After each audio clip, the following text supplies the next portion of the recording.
Hello student, welcome to this video. इस video में हम कक्षा 11वीं हिंदी के लिए आरोह भाग 1 के काव्यखंड का चैप्टर नंबर 9 है, सबसे खतरनाक। इसे लिखा है अवतार सिंह पास ने। इस चैप्टर के पूरे प्रश्नों उत्तर देखेंगे, प्रश्न देखेंगे, साथ ही उत्तर देखेंगे। बहुत ही सरल और आसान भाषा में आपको सभी प्रश्न समझ में आ जाएंगे। इस चैप्टर को यदि आपने पढ़ लिया है, प्रश्नों को अच्छे से देख लीजिए और उनको कंप्लीट कर लीजिए। आपके एग्जाम के लिए सभी प्रश्न इंपॉर्टेंट रहते हैं, सबको कंप्लीट करना रहता है। अब देखिए, मैं आपको बता दूं कि इसके पिछले सभी चैप्टर्स हैं, 1 से लेकर 8 तक के सभी चैप्टर मैंने आपको इसी प्रकार से वीडियो के माध्यम से प्रोवाइड करा दिए हैं। साथ ही इसका पीडीएफ भी डिस्क्रिप्शन में दिया गया है, चेक कर सकते हैं आप लोग। वहाँ से इसका पीडीएफ भी परचेस कर सकते हैं।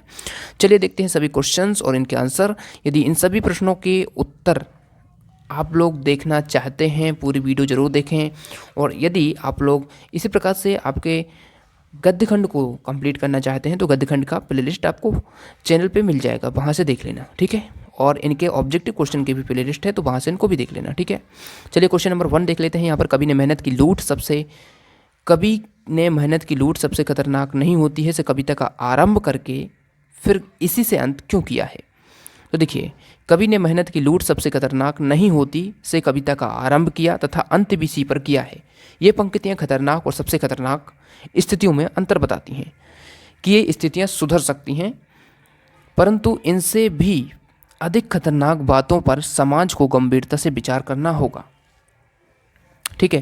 तो इस प्रकार से इसको हम कंप्लीट कर सकते हैं। अगला देखिए, कवि द्वारा उल्लिखित बातों के अतिरिक्त समाज में अन्य किन बातों को आप खतरनाक मानते हैं। देखिए, कवि द्वारा उल्लिखित बातों के अतिरिक्त समाज में निम्नलिखित बातों को खतरनाक मानते हैं: सांप्रदायिकता, आतंकवाद, निरर्थक महत्वाकांक्षा, स्त्री शोषण या अपमान, संकटग्रस्त की सहायता न करना। तो ये सभी स्थितियां हैं जो खतरनाक हैं, ठीक। नेक्स्ट देखिए, समाज में मौजूद खतरनाक बातों को समाप्त करने के लिए आपके क्या सुझाव हैं। तो देखिए, समाज में मौजूद खतरनाक बातों को समाप्त करने के लिए सुझाव हैं: लोगों में जागरूकता लानी होगी, ठीक है ना। अगला है, दुष्ट लोगों को कानूनी तौर पर सजा दिलानी होगी, विचारों में नवीनता लानी होगी, संवेदनशीलता को बनाए रखना होगा। अगला देखिए, कवि ने किस आशय से मेहनत की लूट, पुलिस की मार, गद्दारी, लोभ को सबसे खतरनाक नहीं माना। तो क्वेश्चन का आंसर देखिए, कवि मेहनत की लूट, पुलिस की मार, गद्दारी, लोभ को सबसे खतरनाक नहीं मानता क्योंकि इसका प्रभाव सीमित होता है तथा इनकी क्षतिपूर्ति हो सकती है, ठीक है। दूसरे, इन क्रियाओं में व्यक्ति को प्रतिरोधक क्षमता बनी रहती है, वह पूर्णतः नष्ट नहीं होती, ठीक है। यानी कि आप सब जानते ही हैं कि पुलिस की मार पड़ेगी तो एक बार पड़ जाएगी, फिर भी व्यक्ति पूरी तरह से थोड़ी सुधर सकता है, ठीक है। तो ऐसा रहता है, वह पूर्णतः नष्ट नहीं होती है। ये स्थितियाँ बुरी तो हैं ही, किंतु इन्हें बदला जा सकता है, अतः ये सबसे खतरनाक नहीं है। इनसे खतरनाक और दूसरी बातें हैं। अब वो कौन सी बातें हैं, चैप्टर आपने पढ़ा है और अब हम आगे भी देखेंगे। सबसे खतरनाक शब्द के बार बार दोहराए जाने से कविता में क्या असर पैदा हुआ है। सबसे खतरनाक शब्द के बार बार दोहराए जाने से खतरनाक बातों के प्रति पाठकों का ध्यान जाता है। यह शब्द उस विभीषिका को बताता है जो समाज को निर्जीव कर रही हैं। कभी बार बार सबसे खतरनाक शब्द का प्रयोग कर हमें सचेत कर रहा है कि यदि हम नहीं जागे तो भविष्य अंधकारमय हो जाएगा। अगला देखिए, क्वेश्चन नंबर 6 देखिए, कवि ने कविता में कई बातों को बुरा ना कहकर बुरा तो है कहा है। तो इस जो कथन प्रयोग किया है, कथन की भंगिमा में क्या बदलाव आया है, स्पष्ट करना है। कवि ने कविता में बुरा तो है का प्रयोग किया है। बुरा है में स्पष्ट रूप से आरोप लगता है। यह अपने आप में पूर्ण वाक्य होता है तथा इसमें सुधार की गुंजाइश नहीं होती।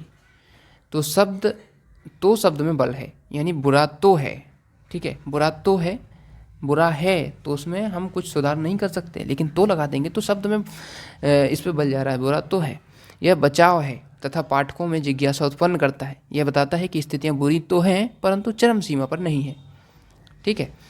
उसके बाद देखिए, सबसे खतरनाक वह घड़ी होती है आपकी कलाई पर चलती हुई भी जो आपकी निगाह में रुकी होती है। इन पंक्तियों में घड़ी शब्द की व्यंजना से अवगत कराइए। तो देखिए, घड़ी शब्द के दो अर्थ हैं। एक अर्थ जीवन से है, जीवन घड़ी की तरह चलता है। जब व्यक्ति में आगे बढ़ने की चाह समाप्त हो जाती है तब उसे रुकी घड़ी कहा जाता है।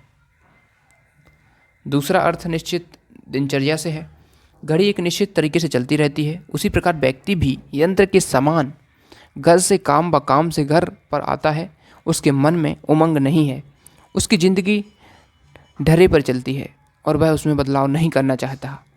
ठीक है, तो यहाँ पर घड़ी के दो अर्थ आपको समझ में आ रहे होंगे। अगला क्वेश्चन देखिए 8वां है, वह चांद सबसे खतरनाक क्यों होता है जो हर हत्याकांड के बाद अपनी आँखों को मिर्चे की तरह नहीं गड़ता है। यहाँ चांद आस्था और विश्वास का पर्याय है। यह आस्था पर विश्वास हर हत्याकांड के बाद व्यक्तियों को शांति का भाषण देती।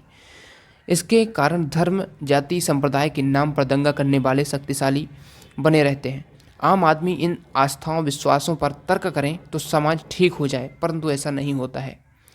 तो इसको आप समझ सकते हैं। उसके बाद देखिए, सबसे खतरनाक कविता का प्रतिपाद्य बताइए। देखिए, आपने चैप्टर पढ़ा होना चाहिए। यदि आपने चैप्टर नहीं पढ़ा है तो आपको हो सकता है कुछ समझ में नहीं आ रहा हो, लेकिन यदि आपने चैप्टर को पढ़ रखा है, इसके संदर्भ प्रसंग व्याख्या को अच्छे से कर रखा है, तो आपको प्रश्न समझ में आ रहे होंगे। ठीक है, यह कविता पंजाबी भाषा से अनुदित है।